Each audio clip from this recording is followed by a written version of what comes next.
اس کو پالیٹکس نہ سمجھیں. آپ ایک دن دنیا کہے گی کہ یہ وہ لوگ ہیں جو کھڑے تھے پاکستان کی حقیقی آزادی کے لیے، انہوں نے قربانیاں دی اپنے ملک کو آزاد کرنے.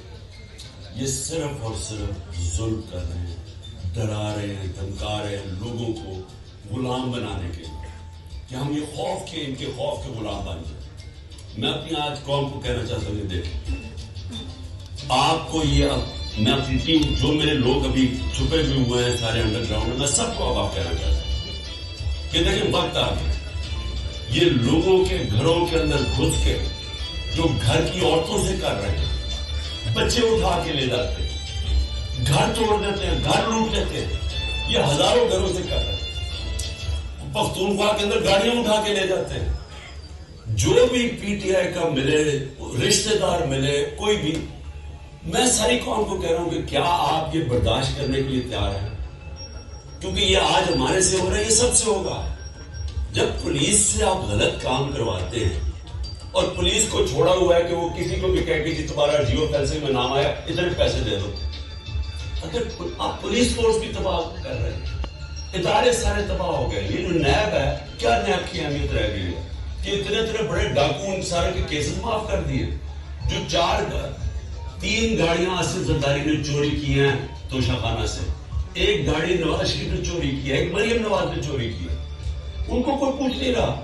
اور آ کے کہہ رہے کہ توشہ خانہ سے یہ آپ نے جو لیگلی کام کیا ہے، یہ جو ویلیویشن نہیں ہوئی، بھئی وہ ان سے پوچھے جنہوں نے ویلیو کرنا تھا، وہ میرا اس سے کیا تعلق ہے. لیکن مقصد انصاف کرنے کا، مقصد ظلم کرنے کا ہے. اور میں قوم کو اب کہتا ہوں اب یہ بھیڑ بکلو بن کے رہنے کا وقت چلا گیا. میں آپ کو کہہ رہا ہوں میں تیار ہوں. میں کل جا رہا ہوں، پتہ نہیں کتنے میں 19 بیلیں لگی ہوئی ہیں، کسی میں اندر ڈال سکتے ہیں. میں تیار ہوں سب کے لیے، میں ہر چیز کے لیے تیار ہوں. لیکن میں یہ ظلم کا نظام برداشت کرنے کے لیے تیار نہیں. میں یہ بھیڑ بکریوں بن کے اپنی زندگی گزارنے کے لیے تیار نہیں ہوں. میں یہ سمجھتا ہوں کہ یہ قوم کے لیے وقت آ گیا ہے. آپ سب فیصلہ کر لیں کہ کس طرح کا پاکستان آپ چاہتے ہیں. کیا وہ پاکستان چاہتے ہیں جو پروفیشنل جو باہر جا سکتے ہیں وہ باہر چلے جائیں، جو آپ کا سب سے بڑے ذہن ہے وہ باہر چھوڑ کے چلے جائیں، وہ بیچارے غریب آدمی کشتیوں میں ڈوبتے رہے جا کے اللیگلی غیر قانونی طور پہ نکلنے کے لیے، اور باقی قوم بھیڑ بکریوں کی طرح رہ جائے.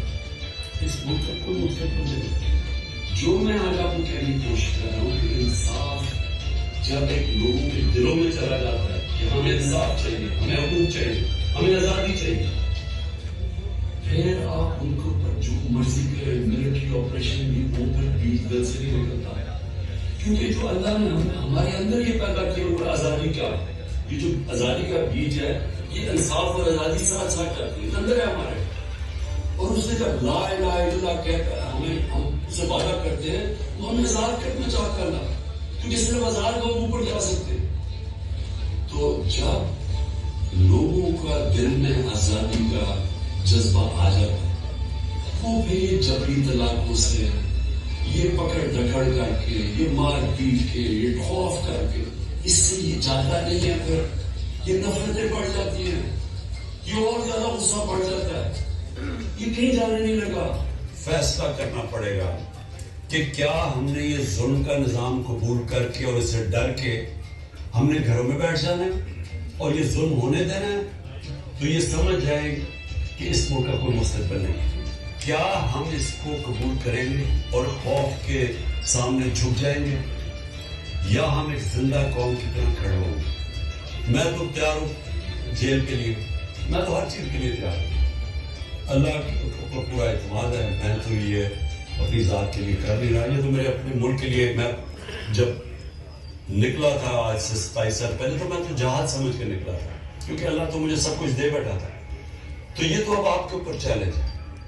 کیا آپ نے چپ کر کے ظلم ہونے دینا اپنے اوپر اور اپنا مستقبل ختم کرنا، یا آپ نے پرامن احتجاج کرنا ہے اور سب نے مل کے کرنا ہے کہ یہ ظلم ہمیں قبول نہیں، ہم آزادی چاہتے ہیں، ہم حقیقی جمہوریت چاہتے ہیں. حقیقی جمہوریت کا مطلب حقیقی آزادی چاہتے ہیں.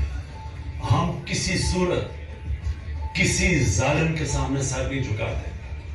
اور جب یہ قوم نے فیصلہ کر لیا کوئی ظالم نہیں آپ کے سامنے کھڑا ہو سکتا. وہ صرف تب تک کھڑا ہوتا ہے جب وہ سمجھتا ہے کہ آپ خوف کے بت کی پوجا کرتے ہیں. جب تک اس کے سامنے جھکے رہیں گے وہ آپ کے اوپر حاوی رہے گا. جب قوم یہ بت توڑ دے گی قوم آزاد ہو جائے گی, اور آزاد قوم ہی خوشحال ہوتی ہے.